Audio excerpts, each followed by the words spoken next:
You're in danger.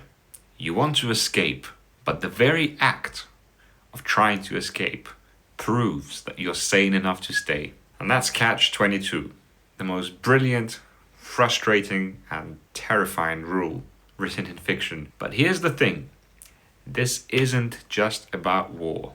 This is about you, me, all of us, at all times. About modern life. About the impossible situations that keep us stuck, whether it's work, money, or even your own mind. Today, we're breaking down how Catch-22 traps its own characters and how you might be trapped without even realizing it. Imagine this. You wake up every day knowing that there's a real chance that you won't make it back today. Your job is dropping bombs on enemy territory, dodging anti-aircraft fire, praying that you don't get shot down. And the worst part, you can't quit. You can't just say, I'm done. And this is the reality for the main character in this book, Yossarian. I hope I'm pronouncing his name right. A US Army Air Force bombardier during World War II, stationed in Italy. He has no interest in being a hero.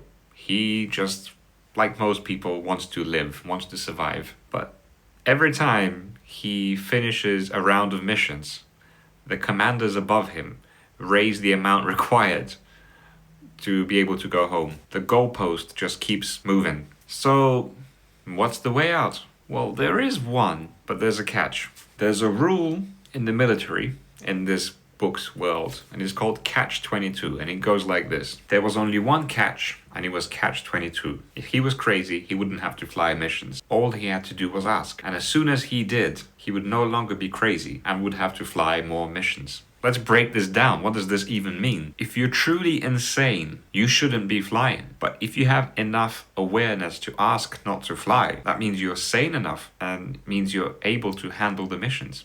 Either way, you're stuck. This isn't just a frustrating rule, it's a trap. A self-reinforcing rule which ensures that no one can escape. And here's the terrifying part. This isn't just fiction. It's a logic trap that exists in real life, everywhere you look. Catch-22 isn't just a military rule. It's a philosophy of control. It's a way of making you think you have a choice when really you don't. And this logic isn't just in war, it's in bureaucracy, corporate jobs, education, even your own mental battles. The second you try to break free, the system finds a way to pull you back in. But what are the real life Catch-22s that keep us trapped today? And how do we escape? Think about these common Catch-22s. You need experience to get a job, but you need a job to get experience. You spend years in school and then university, only to be told that you can't even get an entry-level job. And when you ask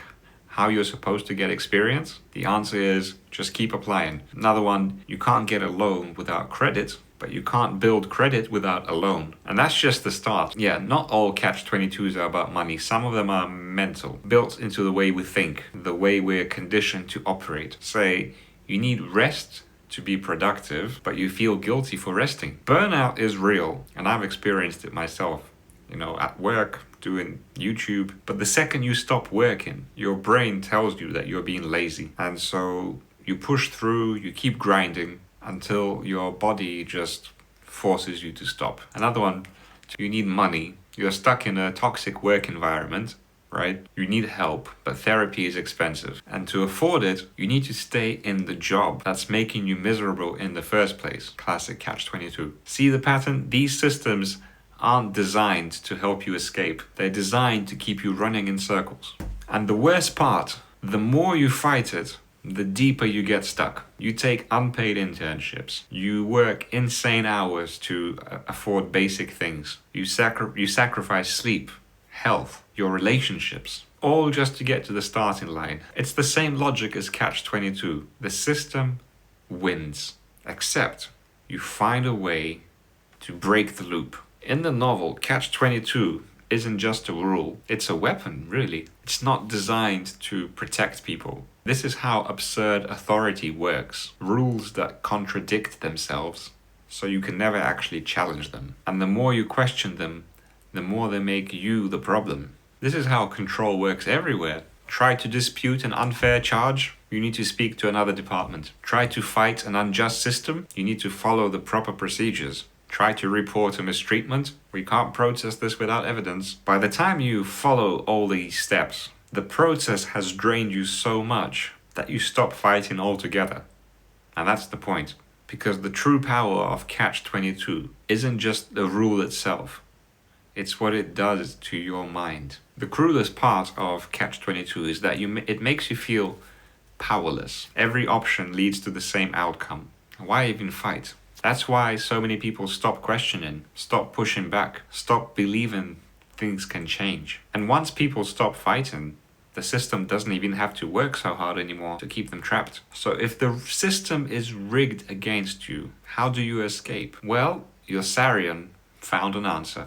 So what do you do when you're stuck in your own personal Catch-22? First, you have to realize that you're in one. The moment you recognize that, you can stop struggling and try to find another way out. And sometimes the way out isn't what you expect. When the system is stacked against you, don't fight it, outthink it. Need experience to get a job? Make your own. Start freelancing, volunteering, build a project that shows off your skills. Can't get a loan without credit? Start with rent reporting or small recurring payments that build history. Can't afford therapy? Look for free community services, group support, or even more recently, try AI as your personal therapist. But sometimes the best move isn't to find a loophole, but to avoid playing the game altogether. If the game is rigged, why keep playing? If a job refuses to pay enough, find ways to live with less or build income differently. Get a second income, remote work, digital businesses, side hustles. If traditional success requires burnout, redefine what success actually means to you. Is it money?